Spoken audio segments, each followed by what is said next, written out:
गाडीमा गाउँ पुर्याएर फर्किए। प्रकाश जन्मिएको बेला स्याहार सुसार गर्न भनेर बुबा आमालाई गाउँबाट काठमाडौँ ल्याएका थिए।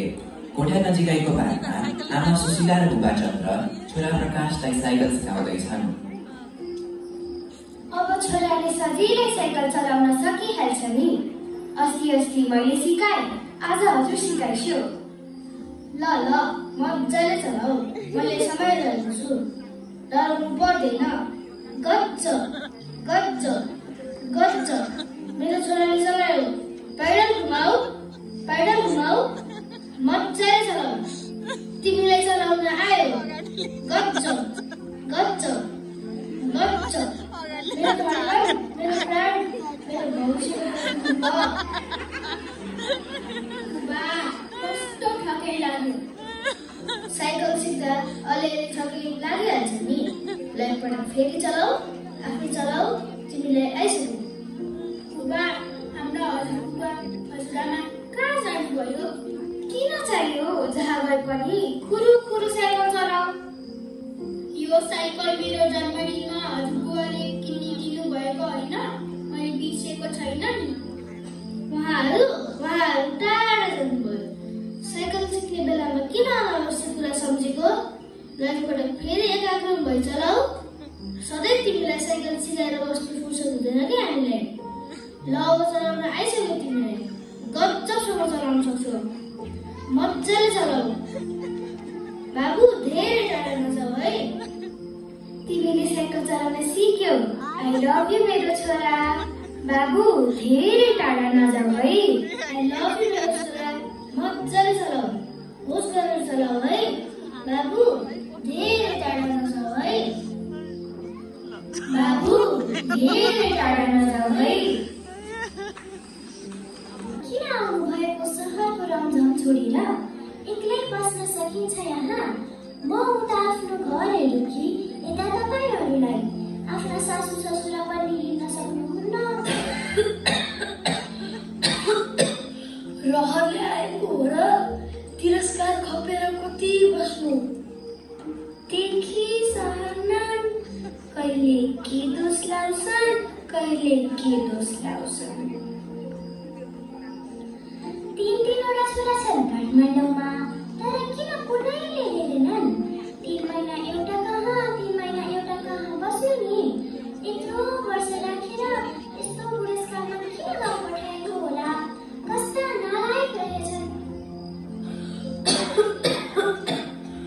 आज बसेर दिशा गर्न सक्दिन। काठमाडौँको चर्पी ठिकै हुन्थ्यो। यहाँ यो एउटा कालो पनि ओर्लन सक्दिन। यस्तो बुढो भएपछि कसरी सकिन्छ भन्या? उकालो ओह्रालो गर्ने उमेर छ र? हामी मरे पनि बाँचे पनि तिमीहरू सँगै बस्छौ भनेर किन नभनेको? सुन्छन्? हाम्रो कुरा सुन्छन्? ल्याएर यहाँ छोडिदिए। बुढ्यौली सम्पत्ति अझै बाँकी नै छ।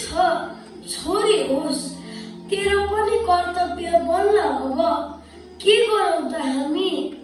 कस्ता निर्दय होलान् दाइहरू। यस्तो अस्वस्थ अवस्था छ। बिजोग बनाउनै थियो भने पहिला के खान लगेका? सम्पत्ति खाएपछि बाबुआमालाई पाल्नु पर्छ भनेर तिनको बुद्धिमा किन नआएको होला?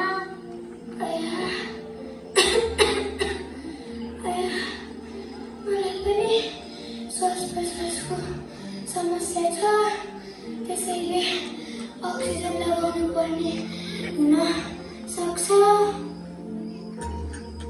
हेर, फर्किन सक्नुहुन्न। खाना पकाइदिनमा आउन राति कान्छो राति बस्छ। आफ्नो पनि उता उस्तै बाध्यता छ। धन माया, किन अपहत्या गर्छस्? अब किन रुन्छस्? अहिले आफै रुनुहुन्छ। तपाईँहरू नरुनु के, मर्छु। हजुर बुबा हजुरआमासँग त म बसिहाल्छु नि। औषधि खाइराख्नु पर्छ। केही भयो भने अस्पताल लगिहाल्नु पर्छ। यस्ता बाआमालाई यहाँ गाउँमा कसरी एक्लै छोड्न सक्यो भने? भयो धेरै नरौँ भने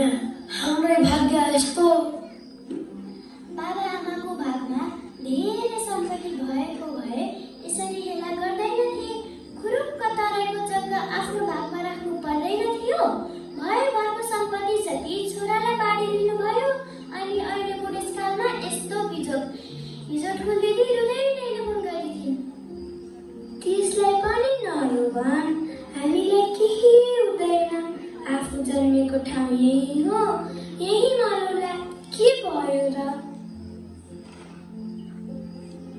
म गए उता सासु ससुरा गराउन थाल्यो होला। बाबु, हजुरबुवा र हजुरआमालाई छोडेर धेरै टाढा नजाऊ है। हुन्छ, म उहाँहरूसँगै बस्छु। तपाईँहरू कोही पनि रुनु पर्दैन, तपाईँहरूलाई म पाल्छु नि।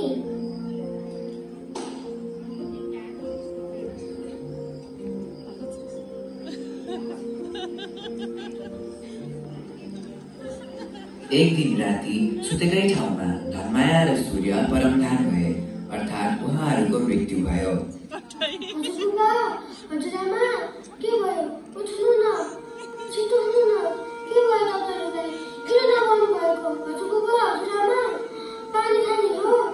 हजुरबुबा, हजुरआमा।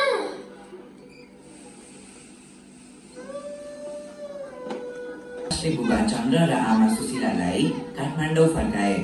एक दिन अस्ट्रेलियाको पार्कमा छोरालाई साइकल सिकाउँदैछन्। जसरी साइकल सिकाउँदै गर्दा प्रकाशलाई उनको बुबा आमाले अनावश्यक कुराको रूपमा हजुरबा हजुरआमालाई उभ्याएका थिए, त्यस्तै आज प्रकाशले आफ्नो छोरालाई साइकल सिकाउँदा हजुरबा हजुरआमालाई अनावश्यक व्यक्ति ठानी टाढा भएको जानकारी दिएका छन्। गुड गुड, तिमीले चलाउन सिक्यौ। ल ल ल, हो यसै गरियो। मजाले चलाऊ, घुमाऊ घुमाऊ, पैडल घुमाऊ। गजब भयो, कस्तो राम्रो, कति छिटो सिकेको। आई लभ यु मेरो छोरा। ल फेरि एकपटक चलाऊ है। ड्याड, कस्तो थकै लाग्यो। म समाइदिन्छु। ल मजाले चलाऊ। हजुरबा हजुरआमा कहाँ जानुभयो? किन चाहियो? साइकल चलाउने बेला किन अनावश्यक कुरा सम्झेको? यो साइकल हजुरबाले जन्मदिनमा उपहार दिनुभएको होइन? ओके, उहाँहरू टाढा जानुभयो, नेपाल जानुभयो। ल चलाऊ, गजब गजब। आई लभ यु मेरो छोरा, धेरै टाढा नजाऊ है। आई लभ यु बाबु, धेरै टाढा नजाऊ है। बाबु, धेरै टाढा नजाऊ है। सबै रिपोर्ट हेरेपछि चन्द्रको अपरेसनको लागि तयारी गर्दैछन्।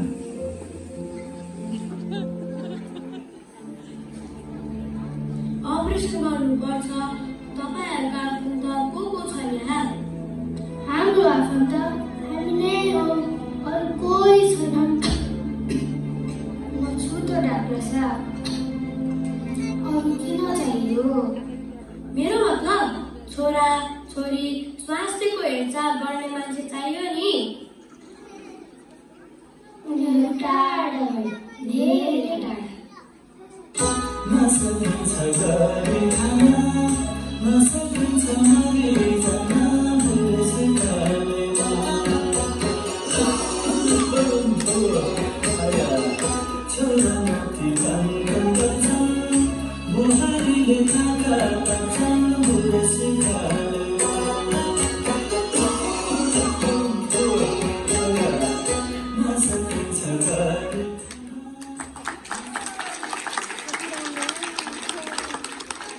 जस्तो बिउ रोप्यो त्यस्तै फल पाइँदो रहेछ।